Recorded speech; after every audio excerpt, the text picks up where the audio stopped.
This is a maize field from last year, folks. Land, an emotive issue. Something people will fight over, people willing to give up their lives over. An emotive issue, something that's of great importance now in South Africa as the ANC has botched the land reform program for 31 years. Here in central Pennsylvania, more and more farmland is being turned over to residential and commercial use. We're seeing farms disappear left and right. Kind of a sad situation. But land is what a lot of people fight over. But the vast majority of human beings own no land whatsoever.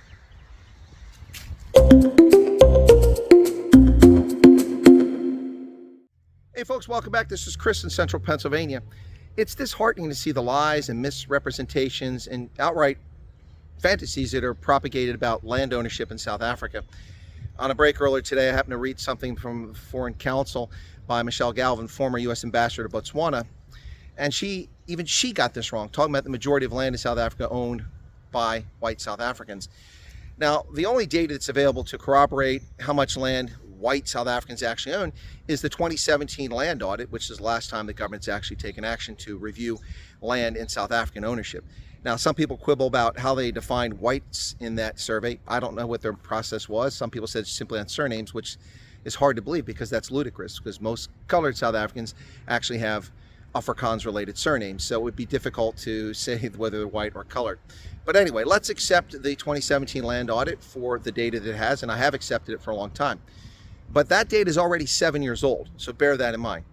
Now, here's the thing about land. We keep hearing from the New York Times, from every media outlet in South Africa, and even the foreign minister of South Africa, the head of DIRCO, Director for International Relations and Cooperation, Ronnie Lamola, simply outright tell fairy tales, or in his case, lie. He claimed that whites owned 80% of the land in South Africa. That's fiction, no matter how you look at it. It all stems from the fact that in 2017, land that was designated as agricultural by the South African government, white South Africans owned 72% of that land. But let's roll back the numbers here. South Africa's total surface area is 114 million hectares. 21% of that is owned by the government of South Africa in 2017. So 21%, making the second largest single by group land owner in the country. If we're using groups such as whites, coloreds, Indians, black South Africans, but as a group, the government of South Africa owned 21% of all the land, the surface area of South Africa. Now, 93 million hectares was in private ownership, either through trust or businesses or individual ownership in 2017. Of the 93 million hectares, 36 million of that was classified as agricultural holdings.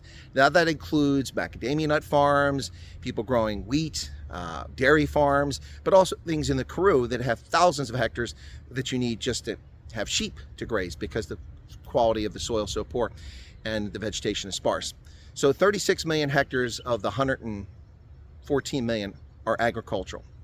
Not all are well watered, just they're designated as agricultural because only 13% of the land is actually arable. It's a far smaller percentage. But 36 million hectares of agricultural land.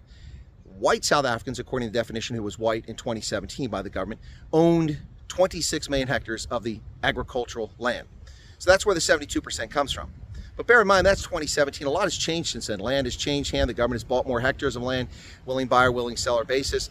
And a lot of people have exited the commercial farming business. The number of commercial farmers who are white in South Africa has declined to somewhere between 28,000 and 32,000 from a total of 72,000 commercial farmers back in 1994. Quite a drop.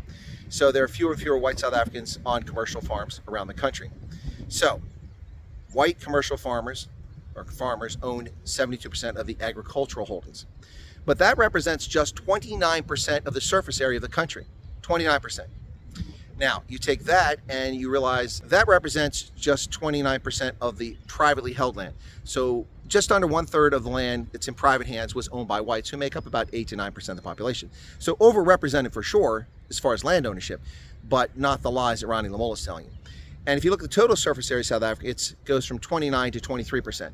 So white South Africans in 2017 owned 23% of the surface area of South Africa. Now, there are other whites who own land, residential, but that doesn't add up to much in the way of things.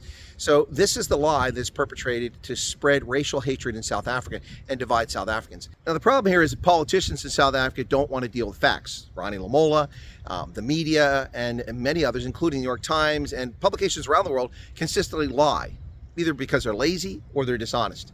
It's not difficult to find this information. All you have to do is look at the 2017 land audit, and you can find all the facts. Everything's there. You don't have to believe me, ladies and gentlemen. Check the receipts. Go to the 2017 land audit, which is freely available for download from the government of South Africa. Do a Google search. You can download it, look through it, and find this information. So why is this narrative pushed? Well, it's pushed to retain votes for the ruling party. And of course, the media in South Africa in cahoots with the ruling party. So they push this narrative. Foreign media are lazy or dishonest to push a narrative, a racially tinged narrative. For whatever reason, people hate white South Africans in international media. Don't know why. The majority of white South Africans in South Africa were born after apartheid and have nothing to do with it. They've lived only under the African National Congress in their entire existence. So it's time for people to start telling the truth about land in South Africa. Yes, white South Africans own a disproportionate share. Yes, land was taken from people illegitimately, immorally, but legally during the apartheid era, and even before that, starting with the Native Lands Act of 1913 going forward. But an agreement was reached at the Convention for Democratic South Africa, the CODESA convention that took place in the early 1990s. The agreement was that land claims would only go back to 1910 when the Union of South Africa was formed. Now we're seeing people reneging on that agreement, which is one of the main reasons that apartheid ended, is an agreement was reached on not claiming land before that date, because there was no South Africa before 1910. You had a Zulu kingdom, you had other kingdoms, you had the Boer republics, the Free State and the Transvaal, you had the Cape Colony from Britain and the Natal Colony. So it was an amalgamation of all these things brought together after the Anglo-Boer War, which led to the creation of the Republic of South Africa, which didn't exist before that.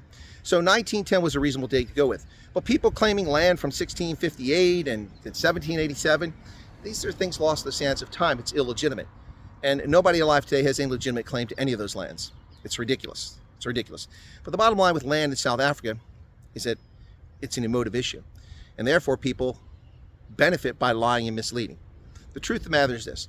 White South Africans own more land disproportionately than other ethnic groups in South Africa.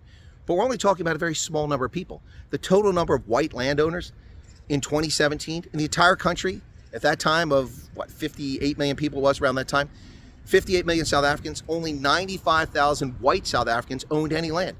There are 4.8 million white South Africans, so almost all white South Africans don't own land. To call whites landowners and say they stole the land is dishonest, disingenuous, and it's simply quite nasty race hustling. It needs to stop. The government has had a policy in place which they failed to use properly. They've acquired 3.9 million hectares of land, more than that now. They've not distributed properly. They don't provide extension services, credit, education, training for aspiring farmers. When it comes to land, lots of stories and fairy tales are told all over the world about land dispossession. But the story of humankind is one of possession and dispossession, of colonization and settlement. It's a story of different peoples moving in different places around the world. But land is, of course, an emotive issue, as I said. Here behind me, Springfield coming up in central Pennsylvania as we get ready for the next season here on the East Coast of the United States. The reality here is that the government of South Africa, under the African National Congress, has botched the land question, in my view, intentionally. They're also lying about the land. There were 75,000 legitimate land claims in the period that was authorized from 1995 to 1999. Now, if you want to make a claim, it didn't have to be you that was cheated. It could have been your parents, your grandparents. As long as it was from 1910 forward, whether it was a Native Lands Act or the District 6 removal, whatever the situation was, you could claim it.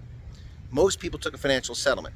We could have legitimate discussion about whether that settlement was fair or equitable, and I think that's a legitimate discussion. I think people took less money than they were entitled to, but nonetheless, they accepted the settlement, done and dusted. Now we have people coming back.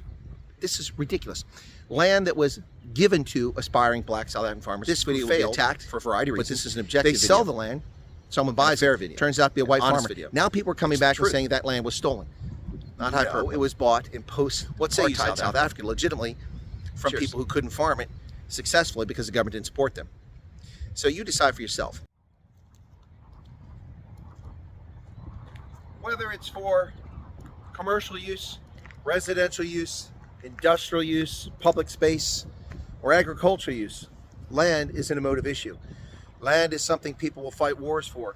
Land is something people are willing to die for. That's unfortunate. There is, after all, a limited amount of land on this planet, unless, of course, you're the Dutch and reclaim it from the sea. But for most of us, land is a finite space, and people compete for it. But going back over the centuries to claim land that was lost through the sands of time, through conflict, is a ridiculous exercise, to say the least. It's been the nature of human societies over the centuries to move, colonize, settle amongst other people, and impose alien systems and take possession of land. That's been the history of humankind. I'm standing here on the Appalachian Trail, which runs from Georgia in the south to Maine in the north. I'm looking north to south behind me. Now, this is a project that was created to incorporate private land and public land so that there'd be a hiking trail along the entire spine of the Appalachian Mountains in the eastern United States, from the south all the way to the north. It was quite an effort, quite an endeavor. Many people walk the entire length of this trail, some many times. I've never walked the entire length, just little segments of it in North Carolina and here in Pennsylvania and also Maryland. But this is a good example of how people can cooperate on land.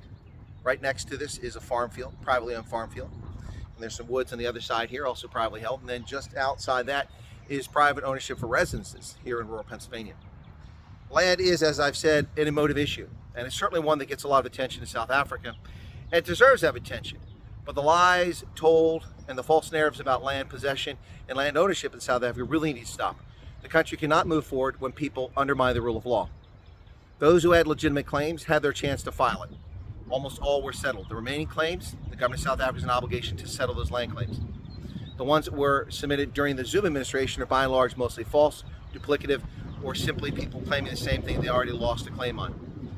So it is time to be honest about land in South Africa. For South Africans to get their act together. And for political parties who use land as a divisive issue and to divide people by race, you're vile and shameful. Tell the truth about land. It's about time.